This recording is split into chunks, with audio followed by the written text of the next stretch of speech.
provação e aprendizado. Eu acho que estamos a chegar ao fim do ano. Estamos no período natalício, depois vem o fim do ano, e nós no fim do ano sempre gostamos de pensar o que foi a nossa vida nesse ano, como nós estamos, como nós andamos. Então achei que hoje deveria fazer uma palestra muito simples. É quase de certeza que não vos irei falar de nada novo. Tudo aquilo que eu vou dizer, vocês já sabem. É como que seja o beabá da nossa doutrina. Mas uma coisa é certa. Quando nós vamos para a escola e aprendemos o beabá bem, é de certo que iremos ser criaturas falar bem, escrever bem e com conhecimentos. É ou não é? O beabá é fundamental. Então é isso que nós vamos hoje perceber, porque esta questão das provas, nem vamos falar das expiações, vamos apenas às provas, porque as expiações são sempre ainda mais gravosas, mais difíceis. Vamos ver que elas sempre nos ensinam alguma coisa.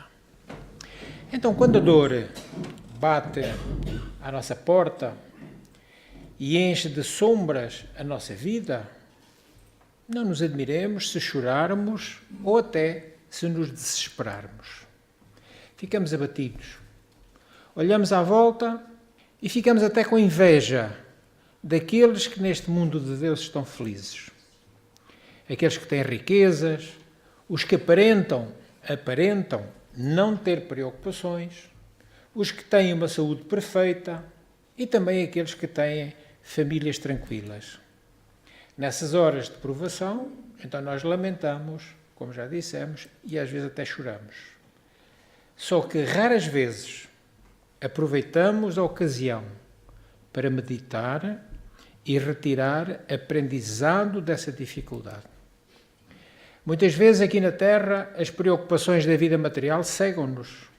Andamos tão preocupados com as coisas materiais que esquecemos o que é fundamental, as coisas espirituais. E nessa aflição com o que haveremos de comer ou de beber, que até nos esquecemos que temos Deus, um Pai amoroso que cuida de todos nós. Acreditemos, ninguém está esquecido por esse Pai amoroso e bom que faz nascer o sol sobre os bons e os maus, faz cair a sua chuva sobre justos e injustos. São palavras de Jesus no Evangelho. Se Ele nos diz que Deus até isso faz, como é que Ele não vai estar preocupado connosco ou não vai estar a olhar por nós? Então, frequentemente, quando as dificuldades surgem, perguntamos: porquê isso aconteceu comigo? Deveríamos alterar a pergunta. Não é porquê isso aconteceu comigo, é para que é que isso aconteceu comigo. Porque tem lá, de certeza absoluta, um ensino qualquer. Toda e qualquer experiência, sofrida ou feliz, traz um para quê. E deve ser, quando nós nos debruçamos para descobrir o para quê, um aprendizado muito importante. Esses momentos vão enriquecer a nossa alma de certeza absoluta. Deus não brinca com as nossas vidas. Nós não somos joguetes nas mãos de Deus. E se Ele permite que certas coisas aconteçam, e essas coisas acontecem conosco, é porque é um objetivo útil e importante para nós. Façamos uma retrospectiva. Observemos momentos difíceis da nossa existência que já passaram. Vamos verificar que cada um deles trouxe algo de novo. O tal aprendizado especial, de certeza absoluta. Cada lágrima acrescentou sabedoria, experiência. E muitas vezes ficamos com uma nova perspectiva para olhar a nossa vida. A doença, por exemplo, ensina-nos a valorizar a saúde, a cuidar melhor do nosso corpo, porque enquanto tudo está bem, até fazemos desregramentos, mas quando a doença se instala, nós vamos ter um pouco mais de cuidado. A própria pobreza revela-nos a importância do trabalho e do esforço pessoal de cada um. A família difícil, complicada, oferece-nos lições de tolerância. Então as privações ensinam-nos a ser mais sensíveis perante o sofrimento alheio. Essas lições, quando bem entendidas, nós vamos guardá-las para sempre. Elas ficarão gravadas em nós, no consciente, se de reencarnações mais antigas no nosso inconsciente, mas lá ficará tudo gravado para sempre. Na verdade, as dificuldades são advertências, chamadas de atenção que a vida nos apresenta, alertas sobre as nossas atitudes, muitas vezes perante o próximo e às vezes até perante os mais próximos. Se algo mal acontece, vale então a pena perguntarmos: o que eu posso e devo aprender com isso? Como posso melhorar a partir disso? Mas atenção, nada disso significa que devemos cultuar a dor. Nem pensar. Bem sofrer não significa cultivar o sofrimento, ser conformista ou até agravarmos as dores que sofremos. Bem sofrer significa enfrentar as situações com fé e com coragem. Se o fizermos, estaremos alimentando a esperança, enfrentando então as situações difíceis com serenidade. Busquemos soluções. Trabalhemos para que elas surjam. Lutemos, se inclusivamente for necessário. Lutemos pela nossa felicidade. Mas façamos tudo isso com tranquilidade. Quando desabarem sobre nós as tempestades da vida, não nos entreguemos à revolta destruidora, porque ela não nos vai ajudar em nada. Silenciemos, oremos e procuremos, pelo nosso esforço, descobrir o aprendizado oculto que ali está. A situação aconteceu precisamente para isso, trazer-nos um ensino. Acreditemos que, por mais amarga seja a experiência, os frutos desse aprendizado jamais se perderão e eles poderão tornar-nos mais sábios e até mais generosos, porque a partir do nosso próprio sofrimento seremos mais solidários com o sofrimento dos outros. Então é por isso que cada vez que as lágrimas visitarem o nosso rosto, ergamos os olhos para o céu e agradeçamos.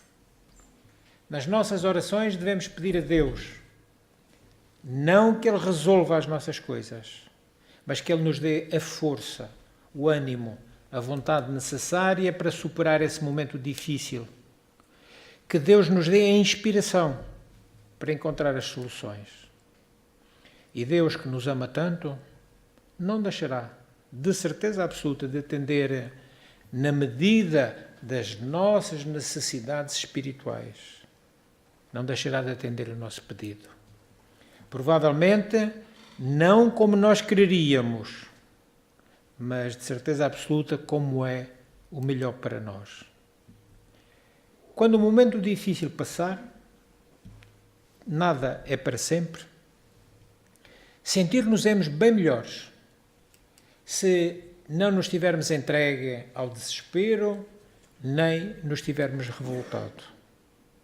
Em geral, a solução está sempre muito próxima de nós. Mas se estivermos transtornados de medo ou de desespero, será muito difícil nós resolvermos o problema e vermos a solução que se calhar está tão próxima. Com calma, logo poderemos ver a luz no fim do túnel. Sempre há uma luz que vai brilhar. Impõe-se a pergunta: mas afinal, por que sofremos? Por que sofremos? Sofremos pelo que não temos e muitas vezes pelo que acreditamos que era nosso e, na verdade, nunca foi. Sofremos pela incerteza do amanhã, que não nos pertence, mas que tentamos controlar. Queremos ter o controle de tudo e de todos. Sofremos pelas amizades e afinidades que tentamos dominar ao nosso jeito, possuí-las sem medidas, e sofremos porque se afastam de nós. Ainda pelas nossas doenças. As doenças que temos ou poderemos vir a ter. E desse modo, com medo delas, nos deixamos abater. Sofremos por medo do imprevisível, pelo que não podemos controlar, pelo que não vemos, pelo que não sabemos, e fechamo-nos na nossa concha. Ficamos na solidão, e a solidão dói. Sofremos pelas nossas faltas e abatemo-nos com as dificuldades que criamos. Por isso, os amores que não vivemos, o abraço que perdemos, sobretudo porque não o demos, são doces lembranças. Mas até com essas doces lembranças às vezes sofremos. Sofremos também porque não queremos nada simples. Tudo nós complicamos. Nem sequer queremos simplesmente viver, nem simplesmente amar. Temos medo de nos entregarmos definitivamente ao amor. Medo de sofrer uma dor maior em função desse amor. Por isso, sofremos até por aquilo que não sabemos. Às vezes temos medo de ter medo. Mas se a dor nos visitar, como já dissemos, e ela nos visita a miúdo, porque nós estamos reencarnados precisamente num mundo de dificuldades, um mundo terra, de provas e expiações, deve-nos encontrar mais fortes. Se a dor vier, que estejamos mais fortes, porque já temos a exata medida de tudo o que já passamos. E assim seremos o fruto maduro dessa árvore chamada vida. Sejamos os frutos maduros da vida. Todos nós, os seres inteligentes da criação, somos espíritos, encarnados ou desencarnados. Isto é, os que temos o corpo físico ou os que já não o temos. Fomos criados por Deus, simples e ignorantes, partindo todos das mesmas condições, do mesmo ponto de partida, do mesmo ponto inicial, com idênticas oportunidades e com a nossa verdadeira fortuna, o livre-arbítrio, a nossa vontade. Somos donos e senhores absolutos da nossa vontade. Sendo certo que depois de criados por Deus, passamos a ser imortais. Esta é uma verdade tão doce. Como eu vou ter medo amanhã ou depois de que o meu corpo morra? Se eu continuo vivo, para que temer a morte? Não desejá-la. A seu tempo ela virá. Não é necessário nós desejá-la, porque nenhuma reencarnação é para sempre. Mas fiquemos com a certeza de que a vida continua, ativa, estuante, e muitas vezes os espíritos nos dão testemunho disso. Assim, passamos por experiências corporais sucessivas, as reencarnações, em que o renascimento na carne é continuação da vida e a morte do corpo físico não impede que o espírito prossiga vivendo. E vivendo aonde? Ou onde? Em outra dimensão, a dimensão espiritual.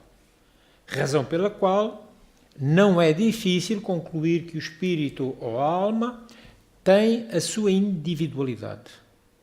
E ela será sempre por Deus preservada. Não nos misturaremos enquanto espíritos. Os nossos espíritos são perfeitamente unos, indivisíveis e, portanto, nessa condição, nós somos individuais. E viveremos, como já dissemos, como criaturas espirituais imortais. Cada vivência num corpo que é indiscutivelmente transitória e breve, mesmo que seja uma reencarnação centenária, é um breve instante na nossa vida de espíritos, tem o espírito a oportunidade de ampliar o seu conhecimento e de aperfeiçoar-se intelectual e moralmente, avançando sempre. É assim que nós devemos fazer o nosso percurso espiritual. Ainda que lentamente, mas avançando sempre.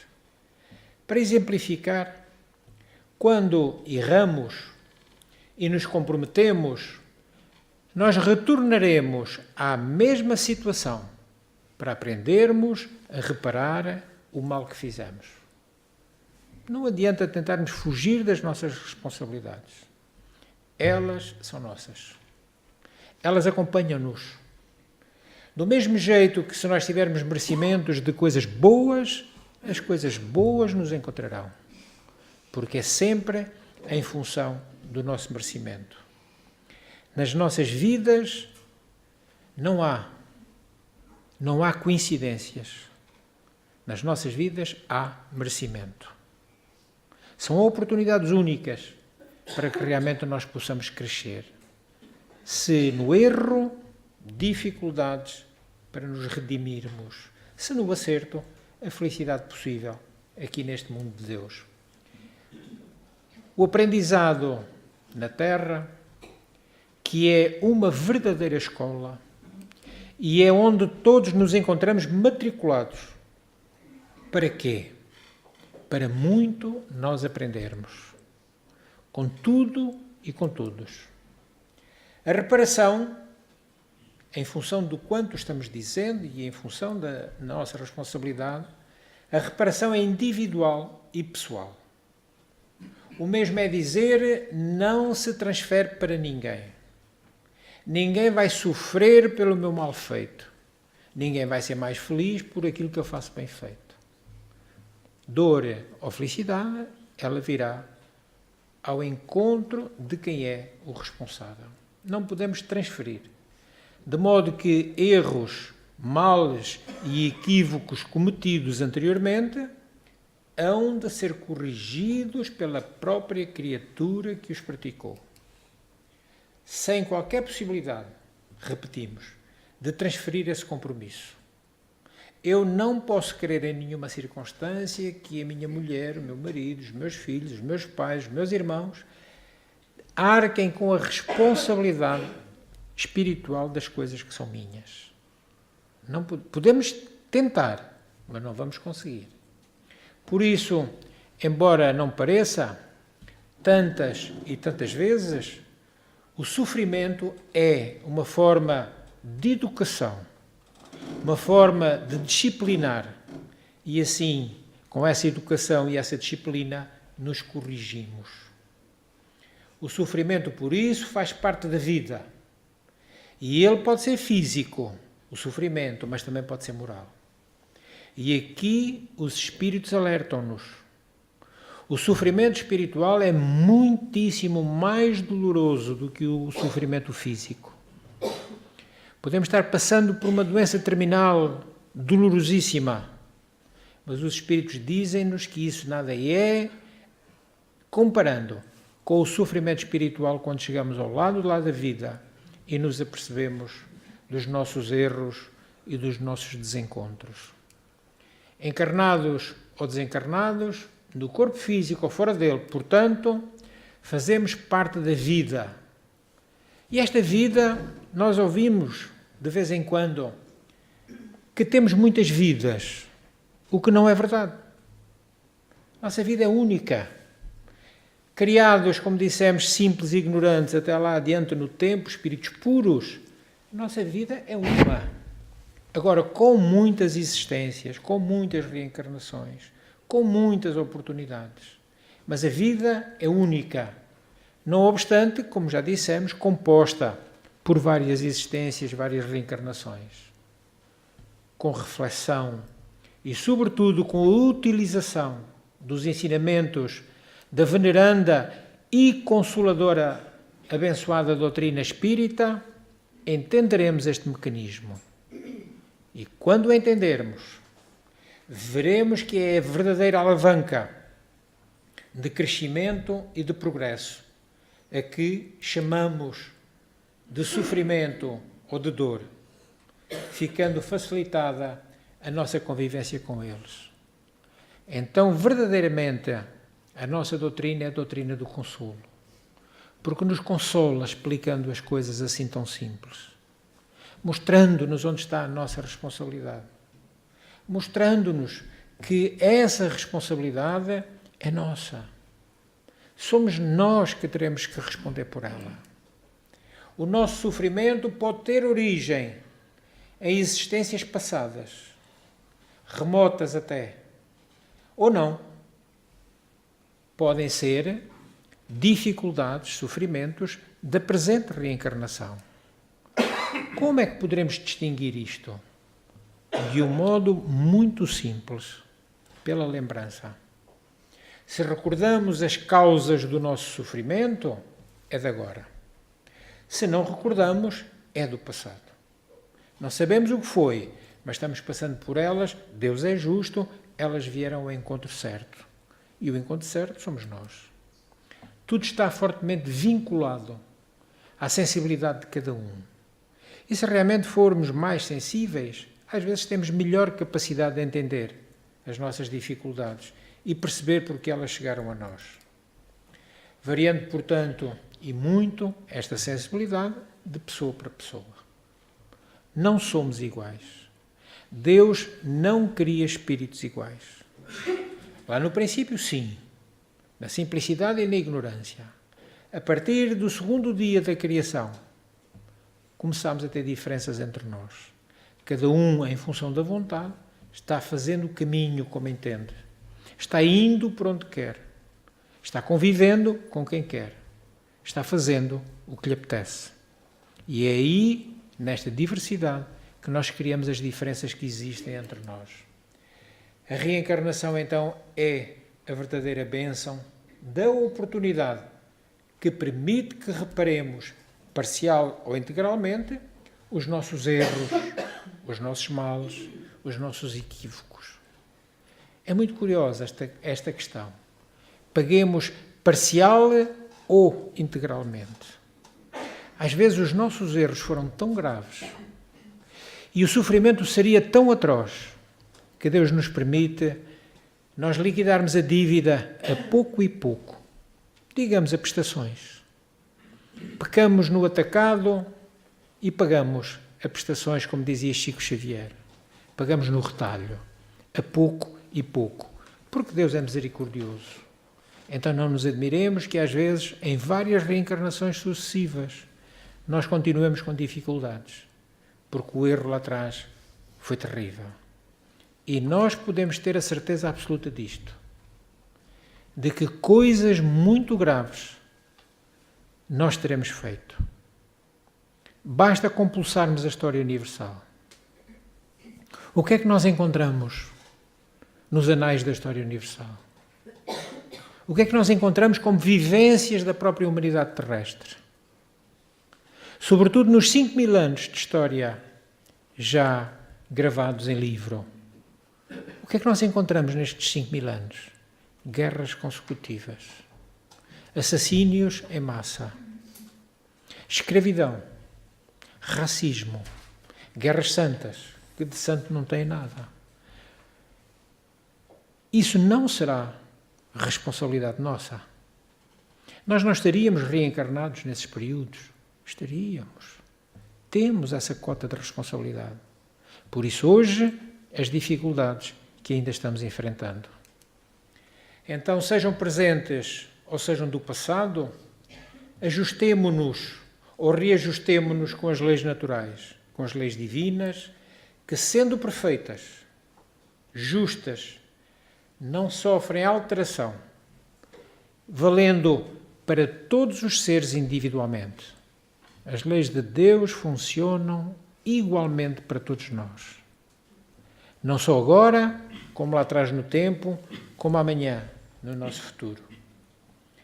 Só que às vezes não conseguimos perceber claramente que estas leis imutáveis, regendo a vida como um todo, queiramos ou não, gostemos ou não, acreditemos ou não, não adianta.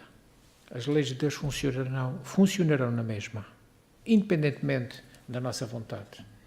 Agora, se nós estivermos atentos e observando o dia-a-dia, entretanto, essa observação cuidada nos conduzirá à conclusão de que realmente as leis de Deus funcionam e são justas. Não o fazendo, ou não querendo entender essa justiça dessas leis, revelamos o nosso despreparo para as possibilidades normais da nossa existência. Andaremos por aí a esmo, sem nos apercebermos até do que ainda continuamos semeando.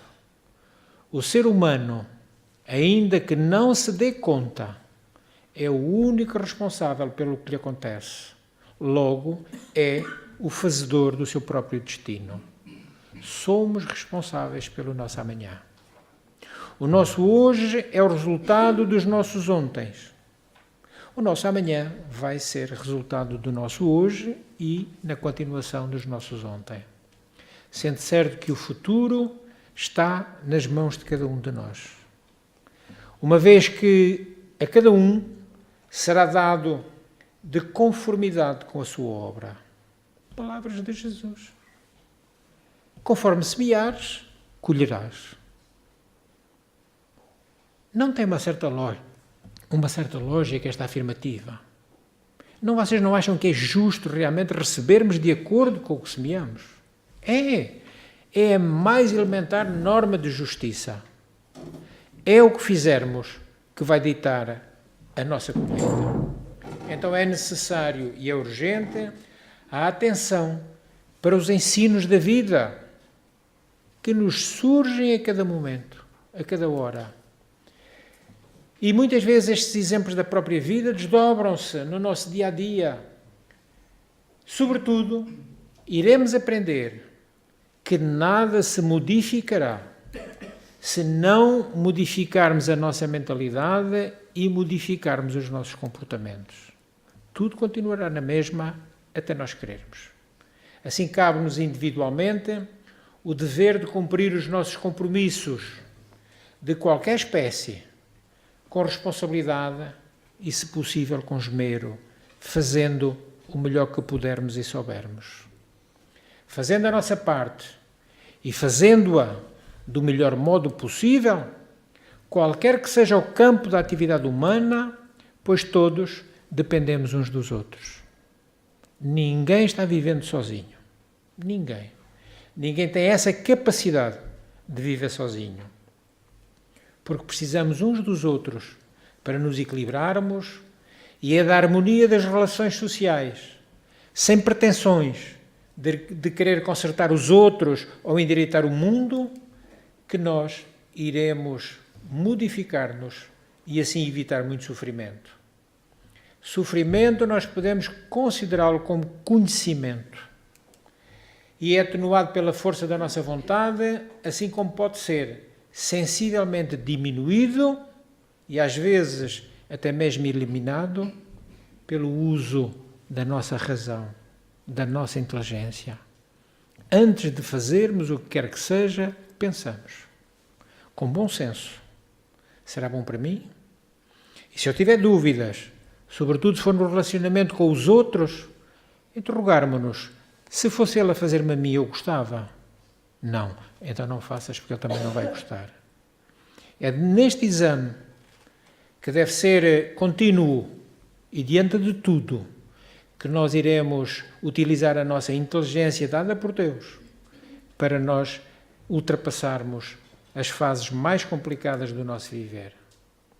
O uso do raciocínio indica-nos, e aí vamos estar com certeza todos de acordo, quando pensamos com senso, chegamos à conclusão de que o ódio, o ciúme, a raiva, a rebeldia, o rancor, a irritação e até mesmo a violência só nos irão ampliar o sofrimento.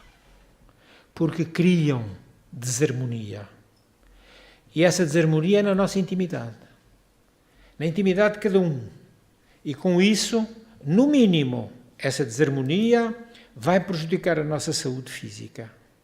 Eu já não digo que vai aumentar a nossa responsabilidade espiritual, que também pode, mas no mínimo irá levar-nos a uma doença pois que nós estamos nutrindo esses sentimentos de rancor e de ódio que já dissemos. São fórmulas desarmoniosas de nós estarmos na vida. Então parece que é muito mais razoável e sensato enfrentarmos as dificuldades, os padecimentos, com resignação, coragem, bom ânimo, usando o conhecimento, principalmente o conhecimento sobre nós mesmos. É indispensável saber quem somos. Para bem compreender o que se passa, eu sabendo quem sou, vou perceber o que se passa comigo. E assim venceremos o sofrimento. Também será importante que não agravemos o nosso sofrimento ou a nossa dor, o que facilmente acontece quando buscamos soluções fora de nós. Elas não estão fora de nós. Sobretudo quando entramos por portas falsas, refugiando-nos nos mais variados vícios para esquecer. No tabaco, nas bebidas alcoólicas, nas drogas.